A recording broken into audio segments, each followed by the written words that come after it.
Patrick, bonjour. Bonjour Vincent. Alors, vous nous l'avez expliqué lors d'une précédente émission, vous ne croyez pas au péril inflationniste. Est-ce que, dans ce contexte, les banques centrales ne devraient pas abandonner tout objectif d'inflation, du coup, et se contenter de faire ce qu'on leur demande un peu, c'est-à-dire de financer les États qui ont des besoins colossaux du fait de la crise?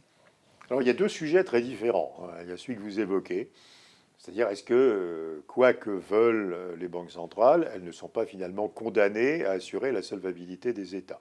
Alors c'est ce que dans la littérature économique on appelle la dominance fiscale, on a juste traduit fiscal dominance, on ne s'est pas ennuyé, qui est que finalement il n'y a plus de politique monétaire indépendante, la politique monétaire sert juste à assurer la solvabilité des États. Ça a été théorisé aussi, vous savez, terrorisé était pas mal d'ailleurs par les tenants du fameux Modern Monetary Theory. Stephanie Kelton d'ailleurs vient de publier en français son Absolument. bouquin qui explique que bah, il n'y a pas de problème, quoi. Je veux dire, on va juste institutionnaliser la dominance fiscale. Donc les États font le déficit public qui est opportun compte tenu de la situation économique, des besoins d'investissement, de la lutte contre la pauvreté, tout ce qu'on veut. Et les banques centrales financent ça par la création de monnaie, donc on n'a pas de problème de taux d'intérêt et ça marche très bien. Voilà. Donc première question, est-ce que quand on sera sorti de la crise de la Covid, qu'on aura à peu près normalisé le taux de chômage, que voilà, la situation économique sera à peu près normale, est-ce que les banques centrales pourront sortir de la politique très expansionniste ou alors est-ce qu'elles en seront totalement empêchées par le fait que si elles sortent, elles provoquent une crise des dettes? Hein, alors, la réponse est intermédiaire. Enfin, on ne sait pas. Il y a un sujet. Les banques centrales ont acheté des montagnes de dettes pendant cette crise, donc il est clair que la première contrainte, c'est qu'elles ne les revendent pas, qu'elles les gardent sur leur bilan, parce que si elles les revendaient, ben, on aurait un problème de taux d'intérêt. Puis la seconde contrainte, c'est est-ce qu'elles peuvent, même si elles gardent ces dettes, est-ce qu'elles ont la liberté de remonter les taux d'intérêt? La réponse est douteuse. En tout cas, ça met certainement une très forte contrainte sur les banques centrales, les taux d'endettement public en sortant de crise. Regardez le Japon. Ça fait maintenant, avec une dette publique qui est de 260% du PIB, la Banque du Japon, en réalité, n'a une seule politique envisageable qui est de maintenir les taux d'intérêt à peu près à zéro, quoi. Donc voilà. Donc la première question, c'est est-ce qu'on est aussi maintenant aux États-Unis, en Europe, en dominance fiscale? À Donc votre nous avis? aurons. Alors, les banques centrales ne vont pas du tout aimer l'idée. Donc on va sans doute aller dans une situation intermédiaire, c'est-à-dire qu'elles vont essayer de normaliser un peu leur politique quand le chômage sera à peu près normal, mais elles ne vont pas la normaliser complètement. Donc je pense que la vue intermédiaire, c'est que les taux d'intérêt vont remonter dans 3 ans, 4 ans, mais qui vont rester très inférieurs au taux de croissance, ce qui finalement maintient quand même l'amélioration de la solvabilité des États.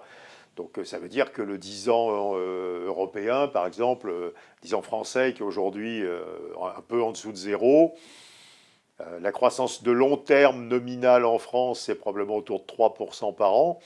Donc même quand tout sera normalisé, il restera très sensiblement inférieur à 3%. Donc on ne reverra jamais des taux d'intérêt qui se rapprochent des taux de croissance. La thèse extrême, c'est ce que fait la Banque du Japon, c'est le yield curve targeting, qui dit bah, le taux à 10 ans, il doit être entre 0 et 25 points de base. Et 25 depuis ce matin, avant c'était 20. Il faut donner un peu de flexibilité vu ce qui se passe sur les taux américains. Et il ne sort pas de 0 à 25 jusqu'à la fin des temps parce que sinon la dette publique explose, quoi, je dirais. Voilà. Donc on n'en est pas exactement encore là, mais je pense qu'il y a quand même une grosse contrainte sur les banques centrales. Ça, c'est sujet 1. Disons, c'est les banques centrales, malgré elles, obligées de préserver la solvabilité des États. Sujet 2, c'est quel est devenu l'objectif légitime des banques centrales dans leur statut. Aujourd'hui, c'est l'inflation à zéro. L'évolution récente, c'est qu'on est passé d'une inflation proche de zéro, qu'est-ce que je dis, 2, l'inflation à 2%. Et l'évolution récente, c'est qu'on est passé d'une inflation, je pensais au taux d'intérêt, qui devait être voisine de 2%, mais inférieure à 2, à ce qu'on appelle leverage inflation targeting, c'est-à-dire une inflation qui est en moyenne de 2. Donc quand on a été en dessous de 2 pendant une période de crise, on peut être au-dessus de 2 dans la reprise économique pour que la moyenne soit à 2. Donc ça prémunit les banques centrales contre le risque de remonter les taux après une récession, s'il y a des petits dépassements de l'objectif de 2. Mais ça, ce n'est pas le sujet. Le sujet, c'est est-ce que la politique monétaire expansionniste peut effectivement redresser l'inflation?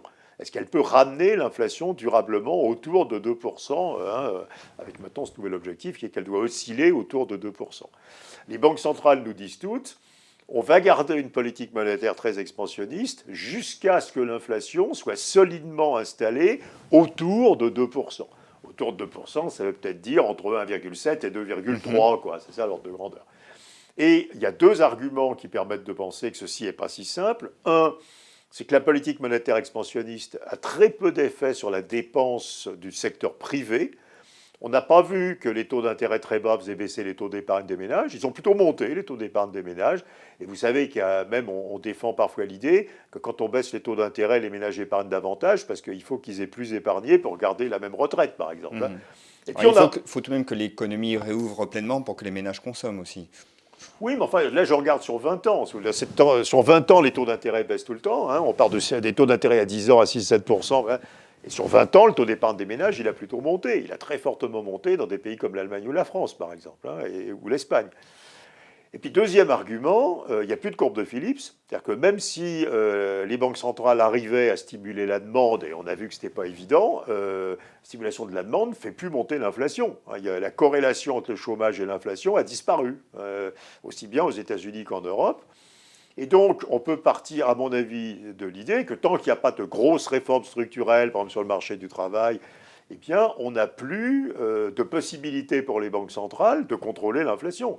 C'est-à-dire qu'elles peuvent garder des politiques monétaires expansionnistes pendant des années, et l'inflation ne remonte pas. Ou si elle remonte, c'est pour autre chose, mais qui n'est pas liée à la politique monétaire. Évidemment, si Biden avait mis effectivement à $15 le salaire minimum, il y aurait eu de l'inflation aux États-Unis, mais ça n'a aucun rapport avec la politique monétaire. Et la BCE nous dit qu'en 2023, l'inflation sera encore massivement en dessous de 2%. Au bout de 3 ans, quoi, alors qu'on pensait dans le temps que les délais d'action de la politique monétaire, c'était 18 mois. Quoi. Donc on voit bien. Alors, je pense qu'il ne faut pas éluder cette question. La recherche de la BCE passe pas ce message-là. Il y a des travaux de recherche chez la BCE qui disent non, il y a toujours un effet de la politique sur l'inflation. Si on n'avait pas fait ce qu'on a fait, on ne serait pas à 1, on serait à 0, en gros, sur l'inflation. Ces travaux sont très discutés dans le monde académique et convainquent personne, en réalité. Et donc, il y a une vraie possibilité qu'en réalité, les politiques monétaires expansionnistes n'aient plus d'effet sur l'inflation. Et ce qu'elles ont comme effet, on le sait d'ailleurs par ailleurs, c'est de faire monter les prix des actifs. J'allais y venir. Les actions, l'immobilier, etc. Mais alors, que doivent dire les banques centrales ? Alors pour l'instant, elles restent sur la ligne qui est non, il faut juste que vous soyez plus patient.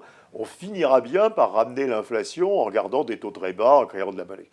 Si c'est pas vrai, c'est-à-dire que si effectivement la corrélation de politique monétaire et inflation est complètement disparue, qu'est-ce qu'elles ont comme choix ? Un, c'est de faire comme les Japonais, c'est-à-dire c'est de dire l'objectif maintenant c'est les taux d'intérêt à 0. Alors ça c'est quand même un peu, je ne vois pas la Réserve fédérale et la BCE passer un objectif de taux à 0 honnêtement. Deux, c'est de dire on va avoir un autre objectif. Alors il y a un débat depuis très longtemps chez les économistes sur un objectif de croissance nominale. Et d'ailleurs, regardez que Powell, dans sa dernière déclaration, en est très près, puisqu'il a dit « Nous maintiendrons la politique monétaire très expansionniste aux États-Unis jusqu'à ce que la croissance nominale de l'économie soit supérieure à la croissance de la dette. » C'est-à-dire que les taux d'endettement diminuent. Donc on arrive vers l'objectif de croissance nominale, c'est quand même très intéressant. Et puis la troisième possibilité, c'est les prix des actifs. C'est-à-dire en réalité, dans les économies contemporaines, le lien, il n'est plus entre politique monétaire et inflation, il est entre politique monétaire, indice boursier, prix de l'immobilier, valeur des entreprises dans les M&A, etc. Et donc il faut que les banques centrales aient des objectifs de prix d'actifs. Alors ça, elles s'y refusent absolument, totalement, pour plein de raisons dont certaines sont valables. Par exemple, elles disent, nous, on ne connaît pas les bons prix des actifs. C'est quoi le bon indice boursier, quoi ? Je veux dire, à partir de quand c'est une bulle ? C'est quoi le bon prix des logements ? Et puis elles disent aussi, si on fait ça, ça crée un énorme aléa de moralité parce que tout le monde saura qu'on empêchera les baisses des prix. Donc tous les actifs risqués deviennent sans risque grâce à nous. On va donner une Mais est-ce que ce n'est pas déjà le cas ? Non, pas vraiment. Enfin, pas explicitement en tout cas. Alors c'était le fameux Greenspan put, vous vous rappelez, ça remonte quand même aux années 90, c'est pas récent. On disait, mais finalement le marché d'actions ne peut pas baisser parce que la Réserve fédérale l'empêchera. Mais à la fin, il s'est effondré le marché des actions en 2000. Hein. Donc pour l'instant, c'est pas vrai. Peut-être que les marchés de temps en temps y croient. Dans la vraie vie, les banques centrales n'empêchent pas les crises boursières et n'empêchent pas la correction. Elles n'ont pas empêché que les prix de l'immobilier s'effondrent en 2009, hein, en 2008. Donc pour l'instant, non. Pour l'instant, je ne crois pas que les banques centrales aient des objectifs de prix d'actifs. Les marchés le disent, mais je ne crois pas que ce soit vrai. Je pense que les banques centrales, elles ont des objectifs d'inflation et elles savent que c'est très dur de ramener l'inflation vers le haut et que donc il faut être très expansionniste très longtemps, amener très bas le taux de chômage pour y arriver. Mais elles n'ont pas complètement abandonné l'idée qu'à la fin, elles arriveraient à ramener l'inflation à 2%. Mais ça veut dire aussi qu'elle s'accommode de la montée des inégalités patrimoniales. Voilà. Alors, le vrai sujet, c'est que les économistes sont convaincus. Les économistes sont convaincus que des bulles, c'est très mauvais d'abord, parce que quand ça explose, ça fait des crises. Et puis que ça veut dire inégalité de patrimoine. Donc on est en train d'enrichir tous les détenteurs de patrimoine au détriment des autres. Il y a plein d'enrichissements totalement sans aucune raison profonde, hein, si ce n'est la politique monétaire. Cet argument-là, pour l'instant, les banques centrales ne l'achètent pas, quoi. Les banques centrales ne sont pas du tout sur cette ligne-là. Et quand elles changent les objectifs, on l'a vu avec leverage inflation targeting, c'est des changements à la marge de l'objectif d'inflation, mais on n'est pas du tout sorti de la logique de l'objectif d'inflation. Hein. Donc les banques centrales sont pour l'instant sur une ligne où on va continuer, parce que c'est plus dur qu'avant, mais à la fin, on va y arriver à ramener l'inflation autour de 2%, et même il faut qu'elle soit un peu au-dessus de 2% à nouveau, puisqu'il faut compenser. Voilà, elles disent on va y arriver, ça va être long, et donc il faut qu'on continue, et elles n'ont pas l'interrogation de dire peut-être on n'y arrivera jamais, ou l'interrogation de dire quel est le prix de faire ça en termes de prix d'actifs, d'inégalité, etc. Mais cette inflation dont vous parlez, que visent les banquiers centraux, c'est une inflation par les salaires? Oui, parce que c'est l'inflation sous-jacente. Donc il n'y a pas les matières premières dedans. Donc c'est du core PCE deflator. Donc c'est 95% de ça, c'est les salaires. Donc si vous voulez, dans le modèle de macroéconomie qu'on apprend aux étudiants de première année, quand on fait de la politique monétaire expansionniste, ça stimule la demande. Quand on stimule la demande, le taux de chômage baisse. Et quand le taux de chômage baisse, il y a une courbe de Phillips et l'inflation revient, quoi. Le problème, comme je l'ai dit, c'est que c'est peut-être faux à deux endroits. Quand on fait de la politique monétaire expansionniste, c'est pas sûr que ça stimule la demande. Alors j'ai oublié de le dire, du côté des entreprises, l'argument il est assez sophistiqué. C'est que l'exigence de rentabilité du capital, elle est la même qu'il y a 10 ans. Donc on a des taux d'intérêt qui ont énormément baissé et pourtant les entreprises veulent toujours la même rentabilité des fonds propres. Donc elles ne feront pas plus d'investissements malgré la baisse des taux. Donc peut-être qu'il n'y a plus d'effet de la politique monétaire sur la demande et qu'en plus, quand le chômage baisse, on voit que ça ne fait pas d'inflation.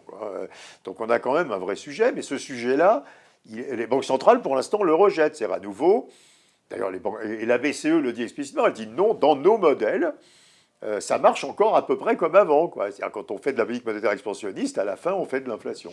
Mais est-ce que, là je déborde un peu du cadre, est-ce que la digitalisation de l'économie qui a connu une accélération très très forte avec la crise sanitaire ne porte pas en elle la fragilisation de toute une partie des bassins d'emploi dans les services, c'est-à-dire les emplois les moins qualifiés, puisque ce sont ceux-là qui devraient augmenter en fait pour qu'on ait un retour de l'inflation.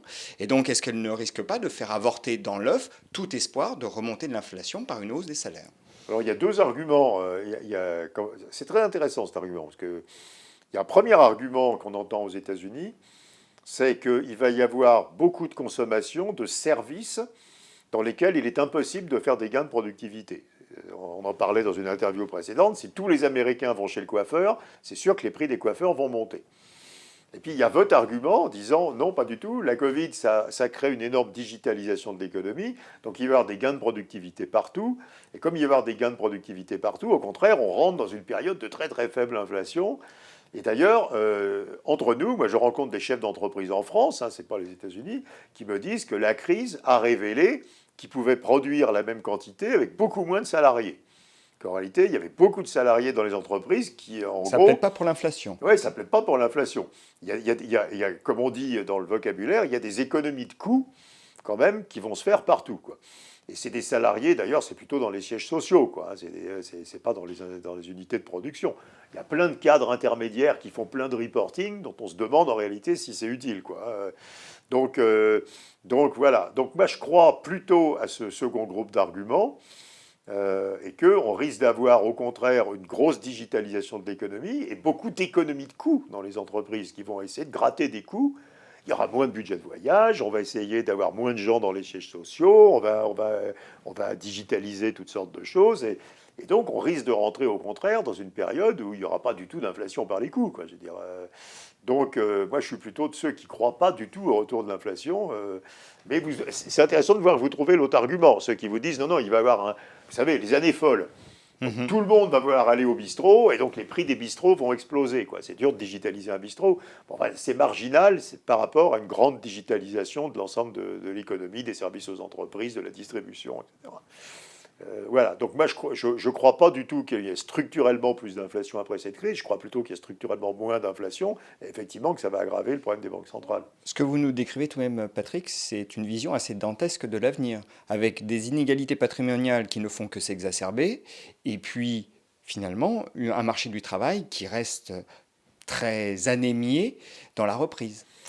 Ben, ce qui se passe, c'est qu'on accélère les tendances précédentes. Sur le marché du travail, c'est ce qu'on appelait la polarisation, hein. C'est-à-dire qu'il y a d'un côté des emplois sophistiqués, de gens qualifiés, Bien sûr. digitalisés, et qui vont se développer, mais qui ne sont pas très nombreux finalement. Aux États-Unis, hein, quand on prend la IT, hein, dans son ensemble, c'est 4% des emplois, hein, donc c'est quand même pas. Et puis de l'autre côté, plein d'emplois qui vont disparaître parce qu'ils sont remplacés par, disons, appelons ça l'intelligence artificielle. Enfin, dans certains cas, l'intelligence artificielle, c'est un lecteur de code barre, hein, ça ne va pas chercher très loin. Aux États-Unis, là, on vient de faire disparaître les dernières vendeuses dans les supermarchés, hein, avec la Covid, hein. Et puis, plein d'emplois qui vont se créer, sans doute dans des services très peu sophistiqués, dans le loisir, le dernier kilomètre de la distribution, etc., les plateformes Internet. Donc non, c'est pas formidable comme perspective sur le marché du travail. C'est qu'on va continuer à avoir cet écartement vers les deux bouts, quoi.